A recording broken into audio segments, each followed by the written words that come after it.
현역가왕 3가 끝난 뒤에도 화면은 꺼지지 않았다. 방송이 끝나자마자 시청자 게시판과 커뮤니티에서 다시 재생되기 시작한 건 무대 영상이 아니라 점수표였다. 환호가 얼마나 컸는지, 관객이 얼마나 울었는지, 고음이 얼마나 깨끗했는지는 잠깐의 감탄으로 지나갔다. 대신 사람들은 숫자를 확대해서 캡처했고 그 숫자 위에 분노와 의문과 허탈함을 덧씌웠다. 왜냐하면 이번 시즌의 가장 잔인한 반전은 노래가 아니라 채점에서 터졌기 때문이다. 누군가가 무대를 완벽하게 장악하고도 숨소리 하나 흔들리지 않는 안정감으로 끝까지 밀어붙이고도 결과표에서 납득하기 어려운 저점을 받는 순간 그 장면이 반복될수록 시청자들의 머릿속에는 한 문장이 굳어졌다. 완성형 가수는 왜 불리해졌나? 너무 잘해서 감점이라는 말이 왜 현실처럼 들리기 시작했나? 처음에는 다들 농담인 줄 알았다. 너무 잘해서 감점이라니 그게 말이 되나? 오디션이란 결국 실력으로 줄 세우는 무대 아닌가? 하지만 현역가왕 3의 공기는 이상하게도 그 상식을 비틀었다. 무대 위에서 한치의 흔들림 없이 무대를 끌고 가는 현역이 등장하면 오히려 심사석과 연출은 미묘하게 다른 방향으로 시선을 돌렸다. 시청자들은 그 차이를 본능적으로 감지했다. 박수의 온도는 같은데 점수의 온도가 다르다. 관객의 환호는 같았는데 채점표의 잉크는 유독 차갑다.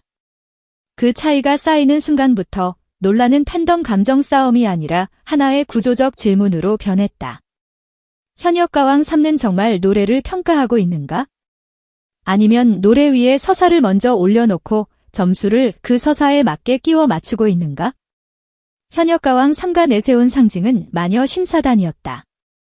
냉정하고 단호하고 버튼 한 번으로 운명이 갈린다는 자극적인 설정. 이 컨셉 자체가 문제라기보다 그 컨셉이 점수와 결합하는 순간 오디션의 본질을 흔들기 시작했다.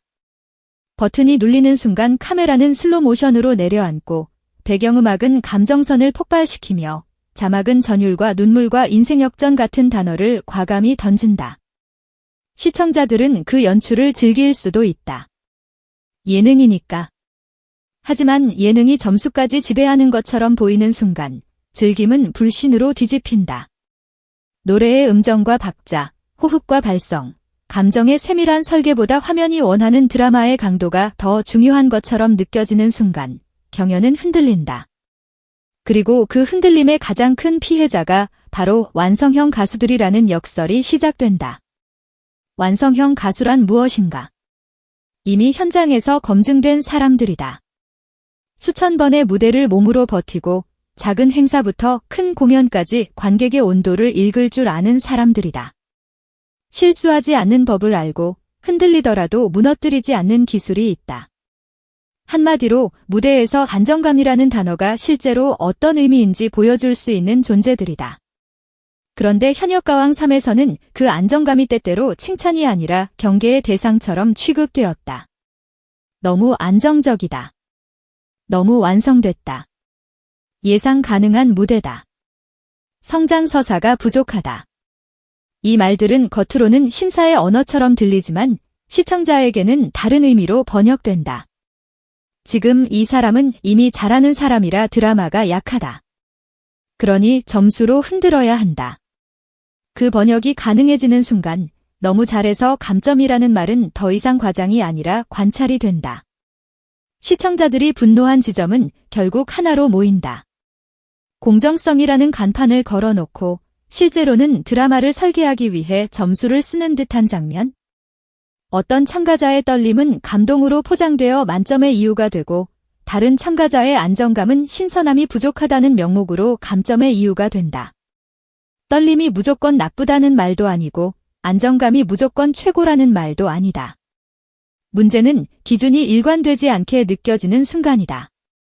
어떤 무대에서는 작은 흔들림도 치명적 결점처럼 확대되는데 다른 무대에서는 명백한 음정 미스도 감정이 좋았다는 말로 부드럽게 덮인다.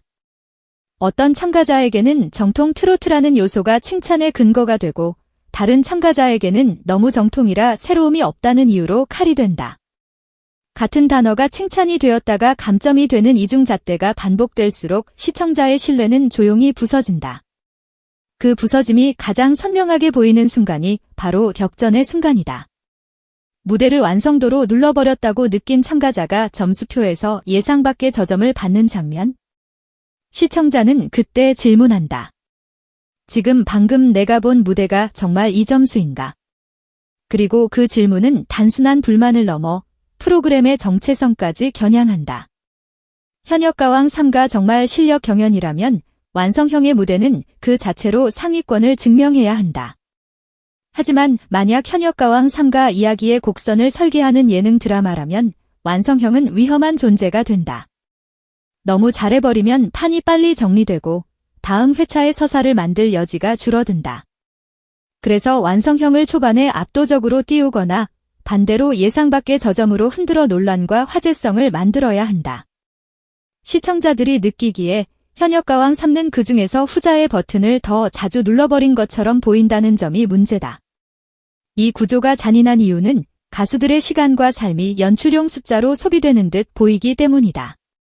무대 뒤에서 수십 번 리허설을 돌고 편곡을 갈아엎고 동선을 바꾸고 조명을 연구하고 의상을 맞추며 단 한 번의 무대에 올인한 사람에게 돌아오는 말이 너무 완성됐다. 그래서 감동이 덜하다라면 그건 평가가 아니라 부정에 가깝다. 그들이 쌓아올린 완성은 축복이어야 한다. 그런데 완성형이 저주처럼 돌아오는 순간 이 프로그램은 가수들에게 묻는 셈이 된다. 너는 더 잘해야 한다. 너는 이미 잘하니까 더 놀라워야 한다. 너는 흔들리면 안 된다. 그런데 동시에 너는 흔들려야 서사가 된다. 이 모순의 미로 속에서 완성형 가수는 결국 불리해진다. 안정감으로는 칭찬을 받지만 점수로는 흔들리고 실력으로는 인정받지만 서사로는 밀린다. 또 다른 폭발 지점은 팬덤이다. 팬덤은 단지 응원을 하는 집단이 아니라 가수의 이미지와 커리어를 함께 지키는 공동체다. 점수는 방송 속 숫자에서 끝나지 않는다. 그 숫자는 기사 제목이 되고 커뮤니티의 도장이 되고 다음 무대를 바라보는 선입견이 된다. 누군가가 6점이라는 숫자로 소비되는 순간 그 가수의 실력 자체가 의심받는 프레임이 만들어진다. 팬들은 바로 그 점을 두려워한다. 그래서 분노한다. 우리를 시청률 도구로 쓰지 말라. 공정한 경연이라고 말해놓고 논란을 위한 저점과 갈등을 설계하지 말라. 시청률을 올리는 방법이 가수의 명예를 흔드는 방식이라면 그건 흥행이 아니라 훼손이라고 외친다. 그리고 그 외침은 과격한 표현으로 튀어나오기도 한다. 평가할 수준도 안 되는 사람들이 무슨 심사를 하냐. 이 말은 심사위원 개인을 공격하려는 막말로만 치부하기 어렵다. 그 안에는 기준의 부재, 설명의 부재, 일관성의 부재에 대한 절규가 숨어 있다. 물론 반대편의 목소리도 존재한다. 어차피 예능이다. 재미있으면 된다. 어느 정도의 연출은 필수다. 심사도 사람의 일이니 취향이 들어갈 수 있다. 여기까지는 많은 시청자가 이해할 수 있다. 문제는 취향이 아니라 설명이다. 왜 이 점수인가? 무엇이 결정적이었는가? 같은 기준이 어떻게 적용되었는가? 그 설명이 충분히 제시되지 않을 때 시청자는 음모를 상상하기 시작한다. 서사를 먼저 고르고 점수를 끼워 맞춘다는 의심이 커진다. 그리고 그 의심이 커질수록 다음 무대를 보는 눈은 더 이상 순수하지 않다. 노래가 끝나자마자 감동보다 계산을 먼저 한다. 이번엔 누가 띄워지고 누가 희생될까? 이 질문이 머릿속에 먼저 떠오르는 순간 오디션이 가진 가장 큰 자산인 신뢰는 급속도로 줄어든다. 현역가왕 3의 채점 기준 논란은 결국 단 하나의 결론으로 모인다. 완성형 가수가 불리해진 이유는 실력이 부족해서가 아니라 실력이 너무 완성되어 연출의 여지를 줄이기 때문처럼 보인다는 점이다.